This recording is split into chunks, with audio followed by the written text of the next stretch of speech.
I think it's 1:35 or just a little bit after. So I'd like to welcome you all to our session, Stories of Resilience, Ensuring Quality of Life in a Pandemic, which is extremely appropriate, certainly. And hopefully we can also talk about post-pandemic life during the Q&A, or maybe some of our presenters will talk a little bit about that as well. My name is Karen Kobayashi, and I am a professor in sociology and a research fellow at the Institute on Aging and Lifelong Health at the University of Victoria in beautiful British Columbia. The speakers today, we have three wonderful speakers today, and I'm going to introduce them and read short bios in the order in which they will present. So our first speaker today is Michelle Watkins, and Michelle is the Vice President of Housing with Volunteers of America, Michigan. Our second set of speakers is Denise Cloutier and Barbara Murphy. Denise Cloutier is a professor in the Department of Geography and a research fellow also with the Institute on Aging and Lifelong Health at the University of Victoria. Barbara Murphy is a retired lawyer, solution-oriented researcher and writer living in Victoria, who contributes to the awareness of the tipping point of housing affordability for Canadian seniors. So for today's session, each speaker is going to have about 20 minutes to share their presentation, followed by a joint question and answer session at the end. So as you're listening to the presentation, please feel free to type any question you may have into the question and answer tab on the right side of your screen. And I will be monitoring both the chat and the question and answer. So there's no need for the speakers to be worried about that. So I want to turn it over now, without further ado, to Michelle Watkins. Aaron, I want to say good morning or good afternoon, depending on your time zone. I want to thank everyone for the opportunity to share the lessons learned for our senior housing portfolio. As Karen introduced, I'm Michelle Watkins, and I'm the Vice President of Housing for Volunteers of America, Michigan. I want to say we've learned many lessons during this pandemic, but the one that stands out the most is the resilience that came to the forefront from our residents and our staff. Michael, next slide. So we began preparing for this global pandemic on February 28th, 2020. And of course, how do I know that date? I was on vacation watching CNN for several hours, and I felt the need for us to get ready for what I thought was going to be a long haul based on what was being shared on the news. And so we instructed our team to start placing large quantities of orders for masks, sanitizer, just basic cleaning supplies, and with every vendor that we could think of. Next slide. So we learned many lessons, and I'm just going to be able to share just a few with you. One of the lessons we learned is we definitely weren't prepared for social isolation for our residents. And so we have service coordinators in our senior buildings, and they stepped up to the task. And then we have some of our community administrators, often referred to as property managers, to call residents daily to check in, because it's known that we are sometimes the only family that the residents have. Communication was definitely the key. So we had to come up with a plan that gave out information without it being overwhelming, because every day something changed as to what we could do or couldn't do. And then visitation was limited. So we had to figure out how we could support not having as many people in our buildings, but still enabling the residents to live their independent life. And so to keep our residents and our staff safe, we limited visitation to those who were essential for the residents' well-being. And we currently still use a wellness screening form to ensure that we can do contact tracing, because as we all know, the pandemic hasn't gone anywhere. And one of the fourth lessons that stands out was we went back to old school methods. We went back to paper flyers, physical check-ins, and phone calls. Next slide. So how could we become prepared to handle the change of the pandemic in a short period of time? Well, it relied on creativity, but also for us to be engaged. So we came up with different methods. One of my communities, in order to keep everyone engaged, they did hallway bingo. Hallway bingo was quite interesting. They used the overhead speaker in the hallways to call off the numbers, and the residents played from their apartment homes. We passed out crossword puzzles, and then there were prizes for completion and much more. And then we had the task of continually replenishing those PPEs and cleaning products, oftentimes providing masks and gloves to the residents and staff as needed. I can't tell you how many boxes of masks we went through, and boy, did we go through a lot. We were also dealing with food scarcity because many of the communities that are part of the VOA Michigan portfolio either live in a food desert and or a food swamp. And so we had to create something that would sustain our residents who weren't able to get out, afraid to get out. And so we created food pantries, and we also did a campaign on Amazon called Neighbors Helping Neighbors. And what that entailed was we had a list of items that we asked people to donate, and people would go on Amazon, make those donations or purchases, if you will, and then the items were shipped directly to our communities.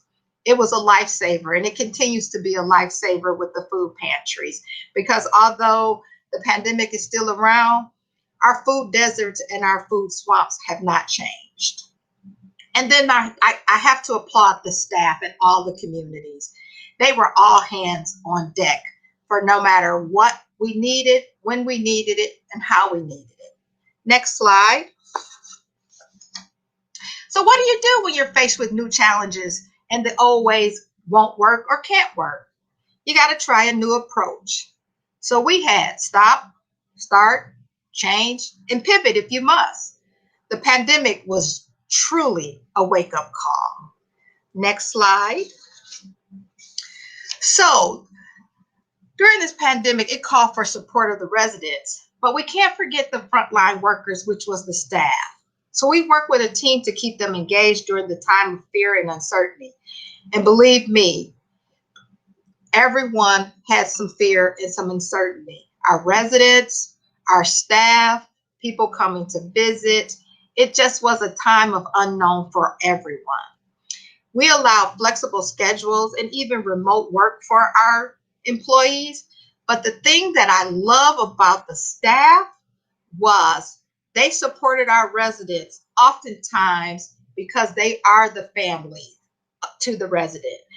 My staff volunteered to do 6-7 day work week schedules. We're traditionally on a 5-day work week schedule, and they did split shifts. Sometimes someone worked in the morning and someone worked in the afternoon. It just depended on what the call was for the particular community. And we're spread out all over Michigan. But the residents were very assured that someone was there to communicate with them on a regular basis. Next slide, Michael. So as I said, one of the lessons learned was communication was the key. And boy, did we find out that we were not prepared for the digital divide. It was truly a wake-up call. And so the service coordinators and the community administrators, they got to work. They got to utilizing their network and their resources. And as a result of that, many of our communities were able to get tablets and laptops to help them stay in touch with others and deal with social isolation. We know social isolation can be detrimental to our physical health and our mental health. So we did what we could. We also posted flyers. And remember, I said we wanted it to be informative, but we didn't want it to be overwhelming, because it was important that we kept the information coming, but not to be so much so that people would not pay attention to it. And so my staff did a great job in keeping the residents informed. Next slide. So we had to find some efficiencies with requiring us to perform many tasks. So once again, we had to get creative.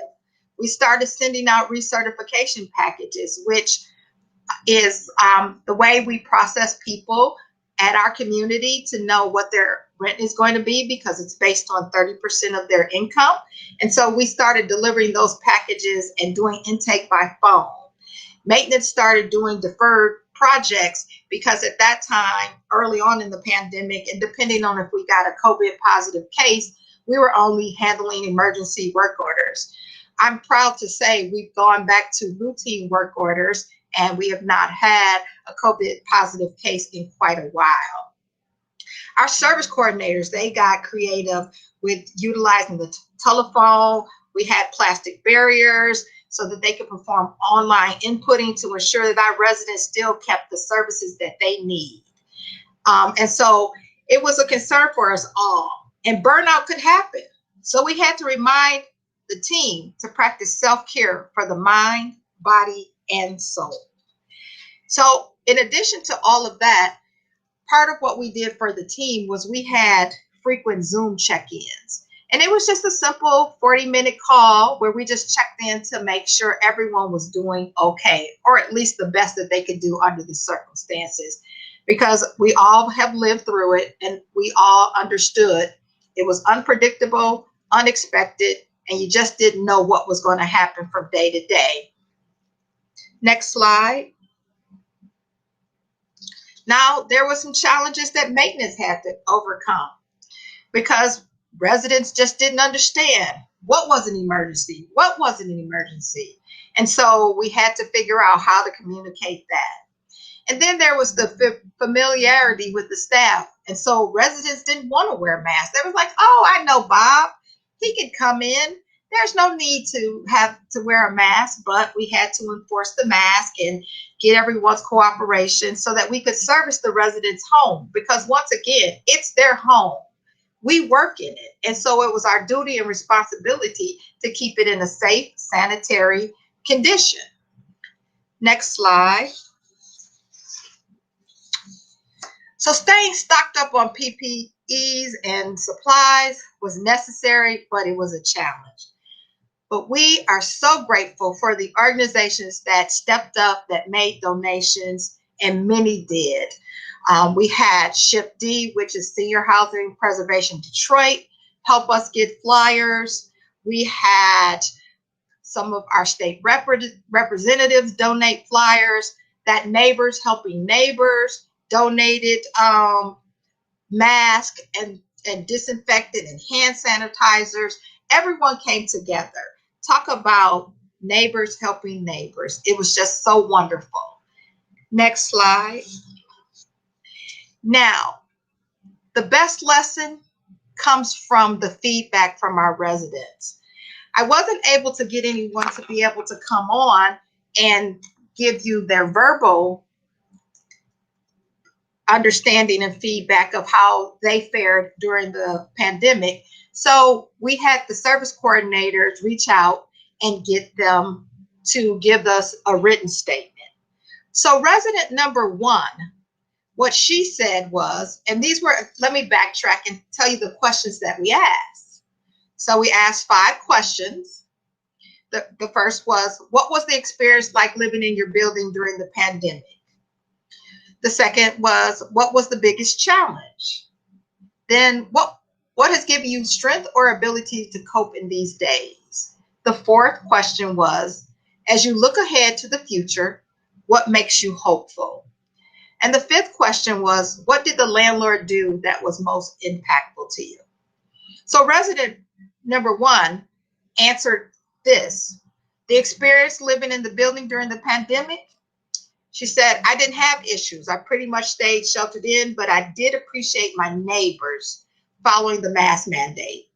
I did not have any concerns about contracting COVID-19. I just followed directions from the authority, and that's all I could do.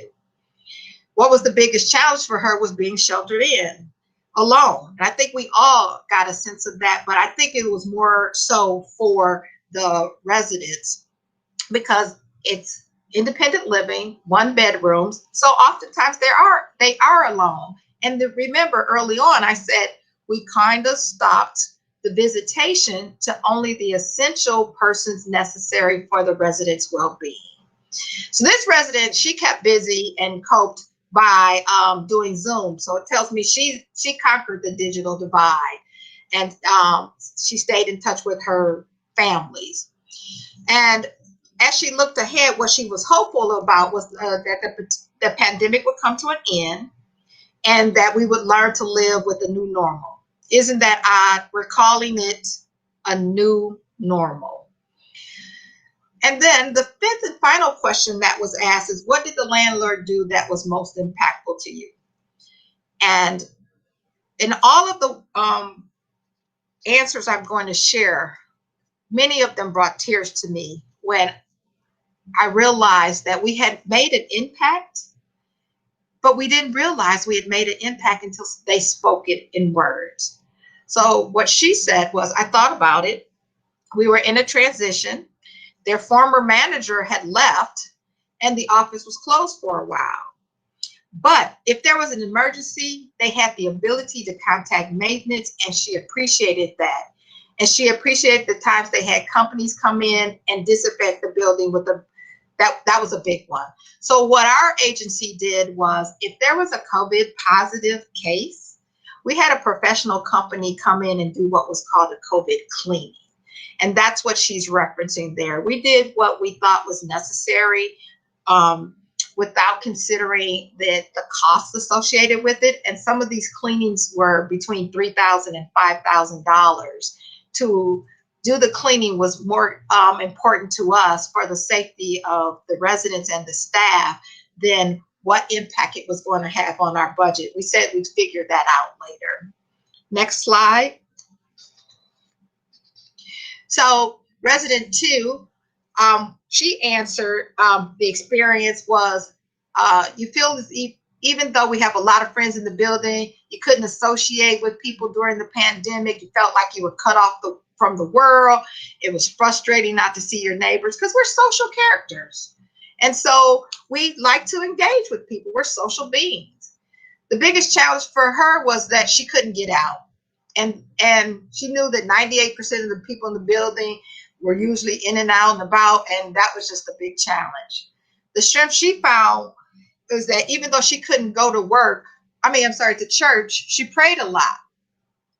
And she knew that because of her higher power, whatever you believe in, she knew that things were in control. And then being hopeful, knowing from history that all pandemics have always been able to be worked out over time. That's some looking forward, that you look back to look forward to know things are going to work out. And what did the landlord do that was most impactful? What the landlord did that was most impactful was she was impressed with everything the staff had done to help throughout all of this. The one thing that was most impressive was that even though you weren't able to get out much, the building was able to provide outside resources to help out. And so I think us bringing in the pantries and other resources made this resident feel like she could count on us. And that's a wonderful feeling. Next slide. Now, this resident said that the experience was nerve-wracking.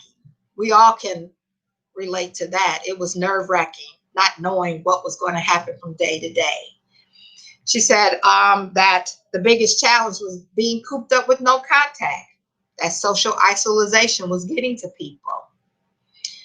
And then the hopefulness was the virus would end someday. Once again, looking back to look forward. And then the impact that the landlord had, it was handled very well, and they appreciate the outside group coming in to clean. So as you can see, we were quite consistent in ensuring that the cleanliness of the building, because from everything we had read and received, it was social isolation was going to create some problems, but people were still going to get out. And so we had to make sure the building stayed clean. We made sure people wore masks. We made sure people social distance. And so we're grateful that our residents were cooperative, because It's independent living, and they could have not cooperated, but they did. And then the fourth resident said they mostly stayed in and away from people, not going to stores or anywhere else. They had the hopefulness by putting their trust in God and their faith, and they were hopeful that this would go away and everything would be okay. And the landlord making sure that they had what they needed, providing food and checking in on them, just knowing someone was there if they needed it. Michael, next slide. So, conquering COVID-19. I don't know that we've necessarily conquered it, but we've learned from it. And there are many lessons that we learned that this time would not afford me to share them all. But I hope that I've given you a great overview of what we learned during the COVID-19 pandemic. We take nothing for granted, and we pray for those who lost their life to COVID-19. You have to be adaptable in any situation that presents itself and that you find yourself in. We had to learn how to deal with stress, and it made us more resilient. Bringing resources to the residents was key. In our communities, we brought in COVID testing and vaccine clinics, and our residents appreciated us for that.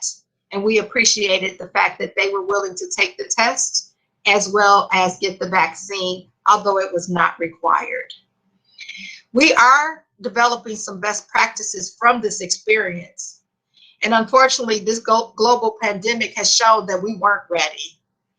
Although we've been prepared for other natural disasters or other disasters, we weren't ready for the pandemic, but we've learned some things that will help us if this should present itself in the future. Our staff was on the front line, and they stepped up to the battle. They presented to the residents a united front, and our residents were right there doing their part through cooperation and support, and we thank them for it. Once again, we have to look back to move forward. I'd like to thank you for allowing us the opportunity to share with you why we are proud of Volunteers of America Michigan residents and our housing team. Thank you. Thank you so much, Michelle. Let me just say how impactful that those lessons learned really are. I think to so many of us who are present at this particular session. But I mean, thank you for sharing the process that you and your staff went through and the residents went through over time. I mean, it really is. I mean, we're talking about stories of resilience. They're really incredible examples of resilience during a very difficult time. So thank you. We will have time for question and answer at the end, as I said. So please, if you're interested in asking a question, please put it in the Q&A. Our next speakers are Denise Kluche and Barbara Murphy. And we're going to, oh, thank you. Denise is on. Oh, sorry.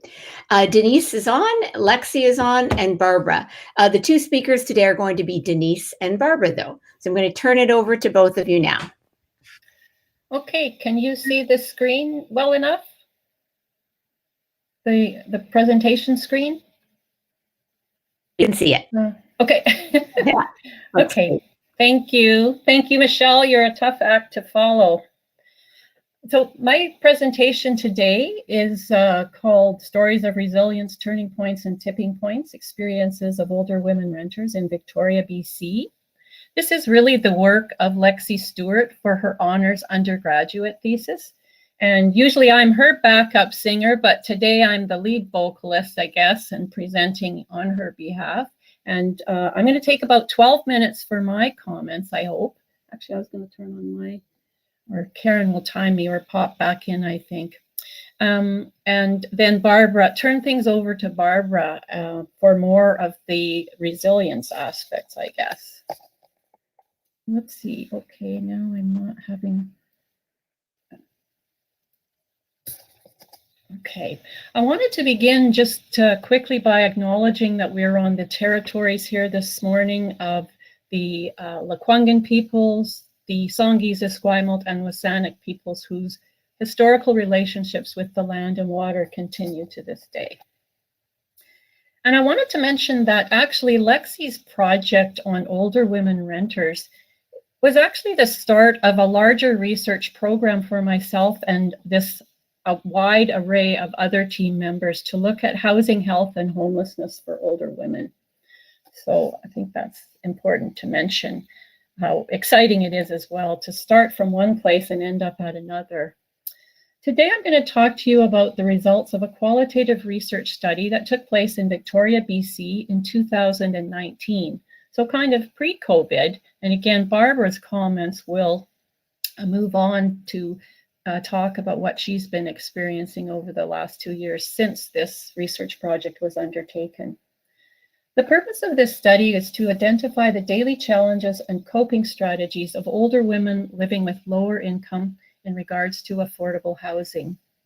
Our research question was, how has housing affordability affected the day-to-day experiences of older female renters? To give you a little bit of background information, in a Canadian context, housing is considered as a fundamental right, though not necessarily acted upon in that way by governments, and it is a key social determinant of health. As has been talked about in this presentation quite a bit already, affordable housing is a critical but complicated concept in a way. It's based on the notion that you shouldn't spend more than 30% of your income on your housing. And that depends a little bit on what environment you find yourselves in as well. Victoria, Vancouver, Toronto, very expensive housing markets, the most expensive places in Canada in which to live, really. And we know that at the moment, in many places in Canada, we have an affordable housing crunch. We have diminished stock here at the same time as the 65 plus population is increasing. In Victoria, in the next 15 years, we anticipate the older adult population will be about 29%, but it's currently actually around 25%. At this point in time, too, a study in 2017 by CMHC showed that 36% of those who were age 65 and older live in core housing need. And core housing need relates to the fact that they're paying 30% or more of their income on housing, but also living in housing settings that are considered in some ways inadequate, unsuitable, etc. And we have focused our attention on older women renters because they tend to be an understudied, invisibilized, and often more vulnerable group. And I'm going to talk about some of the ways in which that is the case. Just a little more background information first, though. In the last 20 years, if you were renting a 2-bedroom apartment in Canada and BC, you would note that the rent in 1992 was about $700 a month, and in the last 20 years has increased to over $1,400 a month.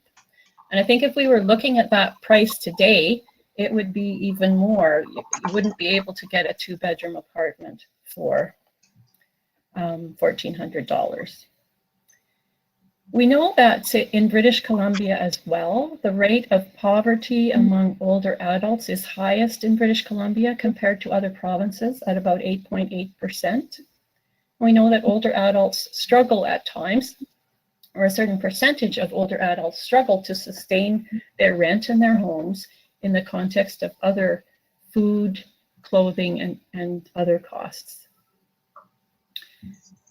One of a set of factors that have promoted the kind of insecurity that older women face today can be laid at the door of neoliberal policies, financialization, and long-standing patriarchal social structures and inequities. In terms of neoliberalization, we know that since about the 1980s, provincial governments have stopped supporting social housing in any kind of large and meaningful way in terms of the financing of that. We know that housing has increasingly come to be seen as a commodity rather than a social good. And as a measure of status and wealth, it gets further and further away from this concept of social welfare and the importance of housing being a right for individuals. And we also know that women have historically been penalized by lower wages, more casual labor, reduced pension plans, their child caring responsibilities, and I'll talk a little bit more about that as well in some of the next slides. So among the individuals in this particular qualitative research project, there were 11 people interviewed. One was a couple, and all of them emphasized the fact that their housing cost more than 30% of their income, for 67%, and a third of those actually paid more than 40%, and in some cases 50% or more on their rental accommodation. We created a thematic framework to try to highlight some of the findings of individuals. And in doing this research, we used a feminist political ecology perspective and also life course perspective. And so we divided the two main themes into environment and agency. And in terms of environment, what we found among the women who were interviewed was the importance of sense of place, the importance of roots and belonging in their communities. And again, their concern about being dislocated out of their home environments into other areas because of housing unaffordability. We know that housing is in fact a location relative to social networks and social connections as well, which has been talked about quite a bit at this conference. So when we move people from their homes, we also disrupt these important networks that support individuals. And we know that housing is also related to accessibility to healthcare in terms of access to hospitals, doctors, eye doctors, dentists, etc. And we know that women in our project stopped using these services again because of affordability challenges, particularly eye doctors, dentists, and physiotherapists. We can also talk about the agency of older women. And from a life course perspective, among our group, we found that there were a lot of events that accumulated for individuals and created more financial hardships. So some women were caretakers for children who had disabilities. Some were caretaking for partners who had disabilities. This increased their financial vulnerability. One individual had been part of a money scam with her husband. So all of their earnings were lost in that. And so this idea of events accumulating over the lifespan is an important one that I'll come back to in some future slides as well. So the other main ways that many of these older women are coping is in terms of doing without various things, stretching their dollars as far as they can go, feeling a lack of power as tenants. But in stretching their dollars, of course, the housing is the most significant item that they have to pay for. And they try to do that and then look at reducing access to exercise programs, giving up cell phones, reducing the amount of food that they buy, etc. Among our larger group of individuals doing research, our project coordinator, Ruth Campen, came up with this idea of kerplunk or Jenga. I guess depending on your generation, you'll have a certain kind of familiarity with both of these games as a visual way of thinking about the challenges that women face. And we think of these challenges as kind of stacked vulnerability. We pull one of the blocks out or we pull one of the pickup sticks out and things fall and women get into more challenging circumstances.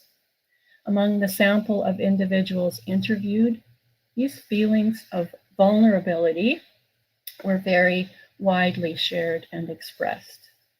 There's a lot of fear about the future, how to continue to afford shelter, how to stay in the home and neighborhood for reasons that I've already talked about. The disruption of social support networks being so foundational and fundamental to health and wellness. And this overall sense, if you like, of how easy it really is to be displaced for older women who live with financial insecurities, out of their neighborhoods, out of their community support networks, and kind of sense for some of being only 1 or 2 paychecks away from this kind of major experience in their lives, to be in difficult housing experiences, whether potentially sliding into homelessness or just needing to find other arrangements. A couple of quotes from participants. Owning makes a person feel far more permanent. Renting feels very temporary. And you wonder, where is this going to end? How is it going to end? It's a real predicament. It's getting more and more difficult to live here. And another person said, we are just so borderline. Every month, it's all I have to think about.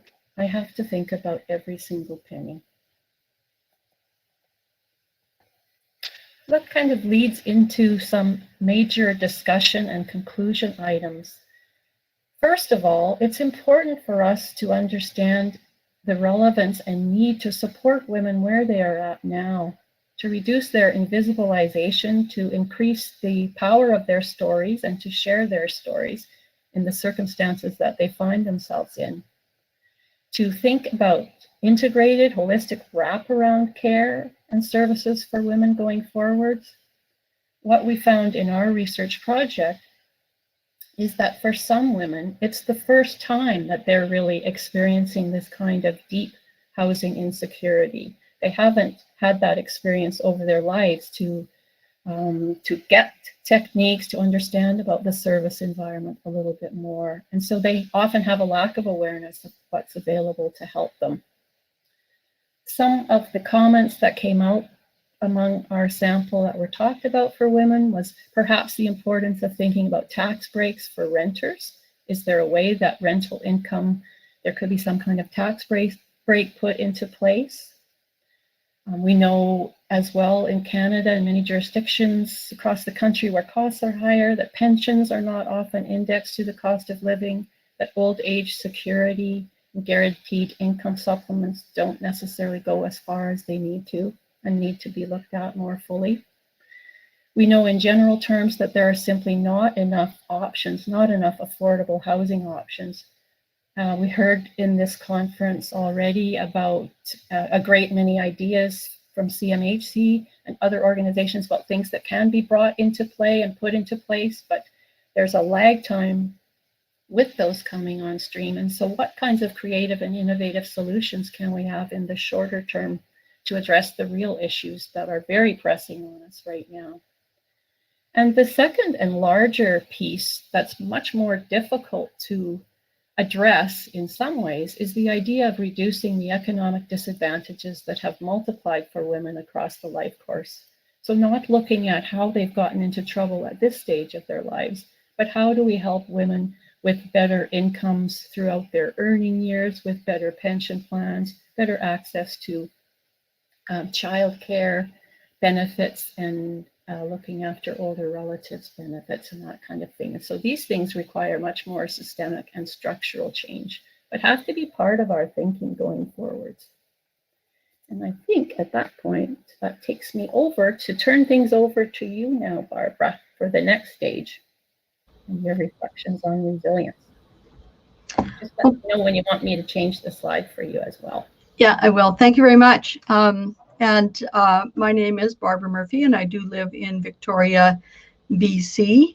I am I'm single, and I live in what I would describe as a market rent apartment. It was advertised in the paper. I moved in here 15 years ago. I deal with a commercial landlord. So everything else is up to me. And I want to, I'm happy to be at this conference, and I certainly want to thank Denise Cloutier and Lexi Stewart for inviting me to participate. It's been a great adventure getting ready for it and being here. So, as I said, I'm a senior, and rent affordability is an important issue. I look at affordability of rent and my other expenses in the context of tipping points and solutions. Other expenses include things like food, electricity, phone, cable, internet, dental, medical, transportation, clothing, entertainment, That's what comes out of the portion of my income that's left after I pay my rent. And for me, reaching a tipping point means the time when I will no longer have enough money to spend on things that have become unaffordable. And for me, solutions are about what I can do to avoid these situations, or at least delay them to the time when doing without is the only answer. For me, I've done a lot of personal research. I've changed a lot of personal practices since I retired. I have a lot of ideas, and some of them I have shared with Denise and with Lexi, and in talking to some people at the tables yesterday, I was more than happy to share my ideas there. And so I presumed that what I call my housing stuff was why Denise and Lexi invited me to this conference. But they said no. Instead, they asked if I would talk about resilience. I actually thought they must have called the wrong person, but they said yes, that was me, and they wanted me to talk about resilience, particularly in the context of the pandemic. So of course I said yes, because who doesn't want to be called resilient? I realized I was needing to get a good grip on what resilience means. So I looked up the definition. Then I thought about how could I be that kind of a person? How did I get to be that way? How am I resilient in general? And especially, how might I be resilient during the context of the pandemic? And at this point, I'd like to thank Denise and Lexi again, because they not just asked me to speak, they prompted me to think about my situation, to identify my resilience tools, and to count my blessings. So here's what I hope to do in the next few minutes. I'll talk a bit about what resilience means to me. Then I'm going to switch to some of my housing stuff, because I can't resist. I'll comment on a few points in Denise's slides. And lastly, I'll talk about some specifics I think are helping me remain resilient during the pandemic. So this is the first slide I have, and it's a compressed definition, and I highlighted the suggested reasons why people become resilient. As you can see, they're all pretty negative. Adversity, crises, stressful experiences, difficult circumstances. Yeah, I can identify with all of them. And I'm going to confess that there was a criteria after this that made me groan. It said, resilient people have an enduring ability to cope. And I thought, oh, does this mean it never ends? So I don't want to dwell on my past traumas. I'd rather explain how I'm going to use them, or how I'm using them in the context of my rent. Suffice it to say, life has handed me lemons, and the wolf has been at my door. I've done more with less, I've done without, and more than once I had to go to other people with my hand out asking for help. It was always a lousy position to be in. It skewered my well-being, and every time I asked for a handout, I swore I'd do everything in my power so it would never happen again. And I decided I wasn't going to settle for a life simply happening to me. I refocused on controlling my controllables. I learned to enjoy what I do have. I decided to be happy I'm me, and that I'll be satisfied with what I've got. Negative events may have shaped my resilience, but I strive to not let them define me. Can I go to the second slide?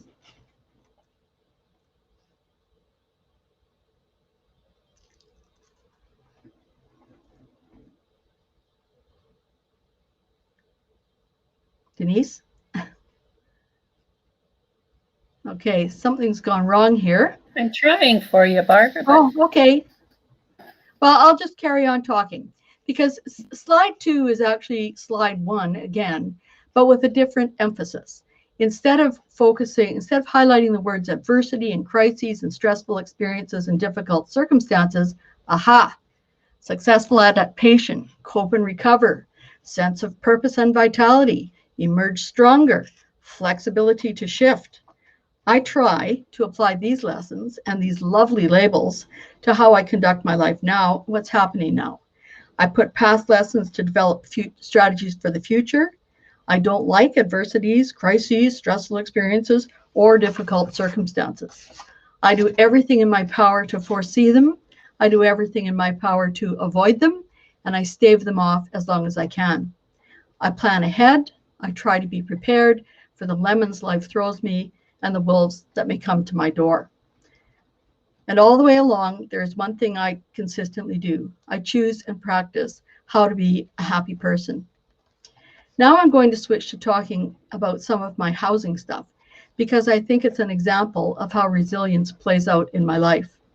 The housing survey that connected me with Denise and Lexi questioned the effect of housing affordability on older female renters. The survey asked about daily challenges and coping strategies related to housing affordability.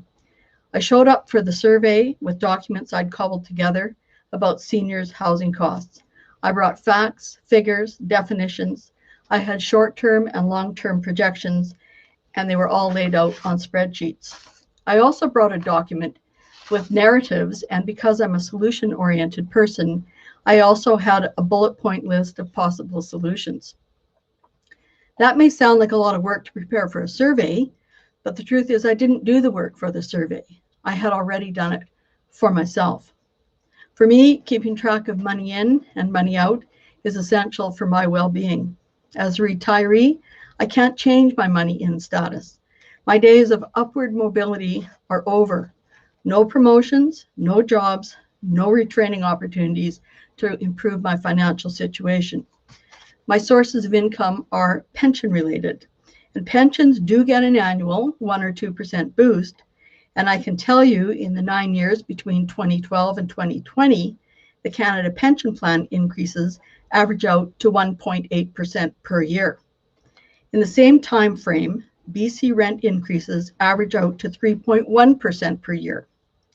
It's basic math to see income isn't going to sustain rent over the long term, and that's with rent control. Money left over after the rent is paid goes into the category of everything else. All those things I described earlier about food and dental and transportation and phone, etc.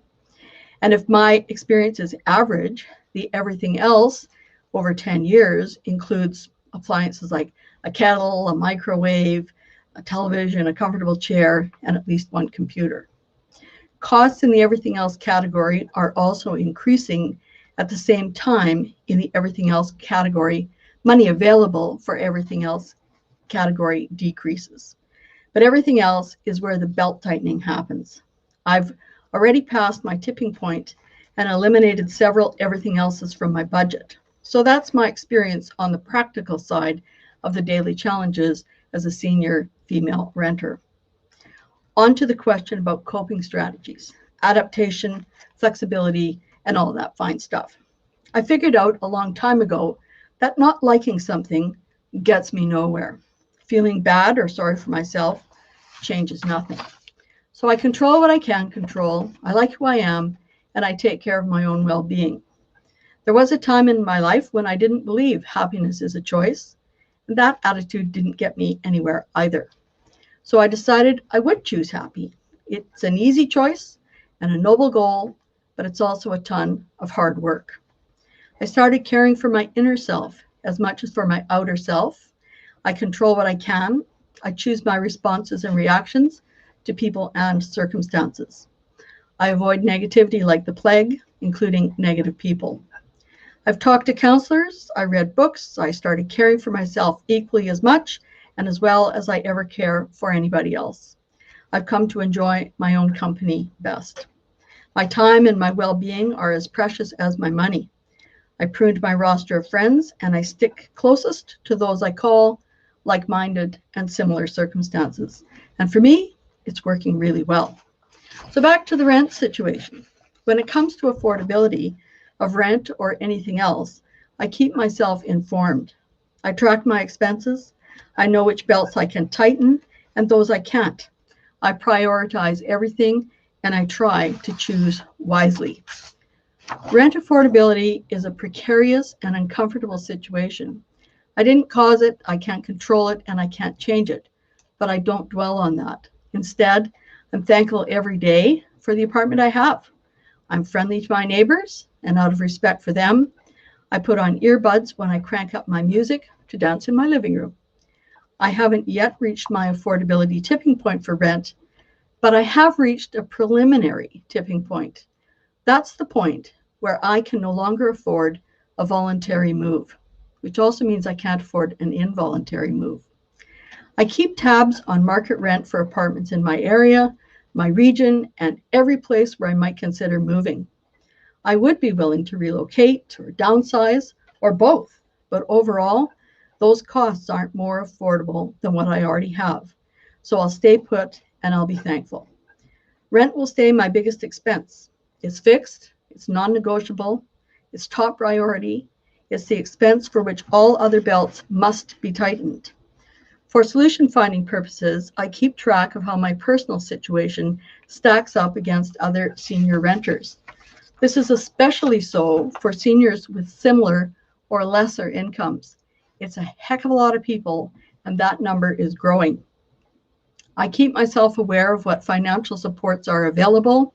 My projections are that my income will always be at least a smidge over the eligibility criteria for every support program that is or comes on stream. But I'm not dwelling on that either. I just continue to do everything in my power to help myself. And I'm always on the lookout for people who are like-minded and in similar circumstances. And every day I choose to be happy. The other slide from Denise's presentation I want to comment on is the one that describes single older women as more housing insecure for social reasons. In plain language, it means older women have less money than older men. I think there's something that needs to be said here. The financial gap between men and women doesn't start at age 65. Men making more money than women is a fact of life in Canada and most other places. According to Canada's 2016 census, women in Canada at best make 75 cents on the dollar compared to men, and on average they make 69 cents. The Canada Pension Plan is, in fact, a means-tested benefit. The more money someone earns, the more they can contribute to the plan. The more they contribute to the plan, the more they get back in the form of a pension. So for me, it wasn't rocket scientist to figure out that with the current CPP model, closing the financial gap for senior women means closing the financial gap for women during their contributing years. Perhaps at the outset would be a good place to start. Since Canada hasn't been able to close the wage gap at the front end, then I have another suggestion. Poverty for senior women could be reduced by changing CPP's contribution model. Instead of pension amounts being based on dollars earned and contributed, which always puts men ahead, perhaps sliding scale contributions could be continued, but the payout could be based on hours worked. Wouldn't hours worked be a more fair measure of someone's contribution to society rather than how much money they managed to make? For Canada Pension, I suggest 1 hour worked by a woman could be equal to 1 hour worked by a man, regardless of how much money either one of them made. Women could be given hours credited for hours worked credits during child-raising years. And that's just not a feminist rant, because in today's Canada, there are plenty of men who are raising children as well. Back to rental issues again. I found a website called the Canadian Rental Index. It shows comparative information for Canadian provinces and various locations. I just stick with BC and I won't get into precise numbers and percentages. The rental index identifies the proportion of senior renters who pay more than 30% and in some cases more than 50% of their income to rent. I have to say, however, the proportions for seniors are not outrageously higher than for any other age group. What rental index data persuaded me of is this: I am right to think that I must do everything I can to solve the affordability issue for myself. I did more research. I found the CMHC report about core housing need in Canada. Yesterday, I attended the presentation by Arlene Ecton from CMHC. I was happy to discover I'm on track with how I read the report. It cites Canada's 2016 census with an estimate of 1.7 million Canadian households in core housing need. And I found CMHC's indicators of core housing need. Three of the indicators look at the rental property, the structure, the adequacy of space, and how much income gets sucked up by rent. But then there's a fourth indicator. It's called vulnerability. It looks at the renter. It looks at the person. It evaluates the renter's potential to improve their own situation. It determines if the renter has the potential to solve the situation on their own. I suspect vulnerability indicator requires strong and detailed evidence to make the cut. I also noted CMHC's goal by 2020 that Canadians will have housing they can afford that meets their needs. And I'm sure that people who attended yesterday heard the same statements from Arlene. I checked out sections of the CMHC report that talk about programs and tools to help create affordable housing without long-term federal subsidies. Based on my research, I see lots of puzzle pieces, and I'm curious about how they do or might fit together in ways that may someday make them helpful to people like me. Because I am interested in the future, but I do have to focus on my future. Thank you very much, Barbara. And thank you, Denise, for an excellent presentation. And giving us the BC, but really a Canadian perspective, certainly, Barbara, towards the end there. So I'd really like to thank all of our presenters. We are very short on time. I apologize for that. I didn't want to cut anybody off. So I think that we have time for maybe one question. And I had asked a question of Michelle, and she already answered it. And that was a question about staff. So you can take a look at that if you are interested. She did do some interviews with staff. But the question that I'd like to ask of both Michelle and Denise and Barbara that comes from the conference committee is really, what recommendations do you have for housing providers, health partners, or policy partners to promote resilience among older renters?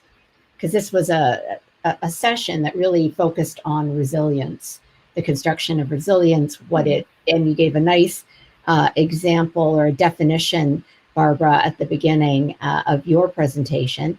So I'm going to open that up. Maybe we'll start with Michelle.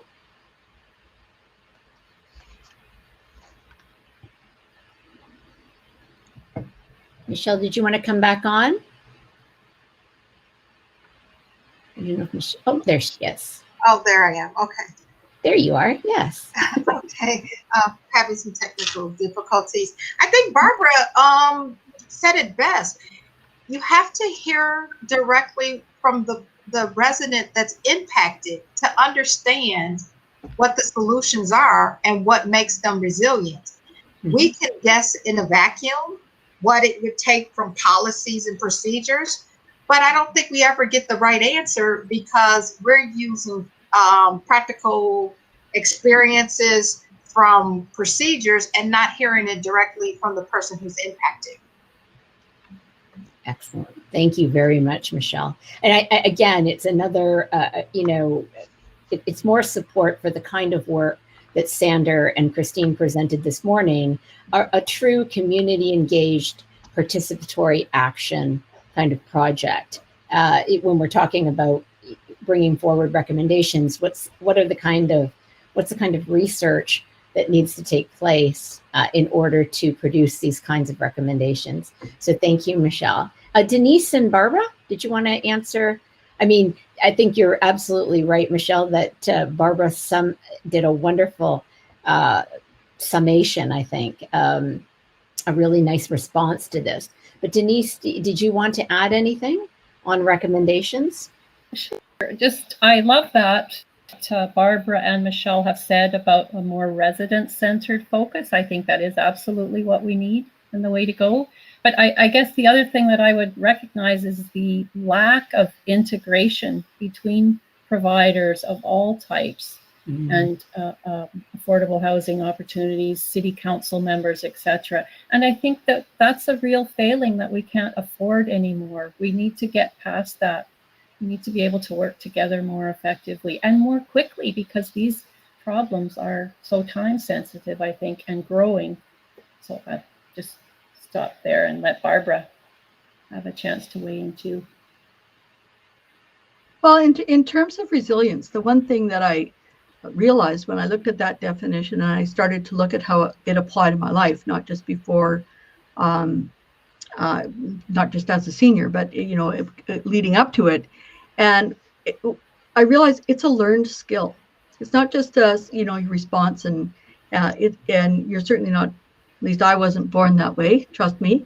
And so it's a learned response. If it's a learned response, then it can be shared with others. And I think that there's opportunities for mentoring as between resilient people and non-resilient people, and opportunities to learn how do you cope with things, and how to teach people to do those kinds of things. So yeah, I think there's the possibility that it can be taught and learned.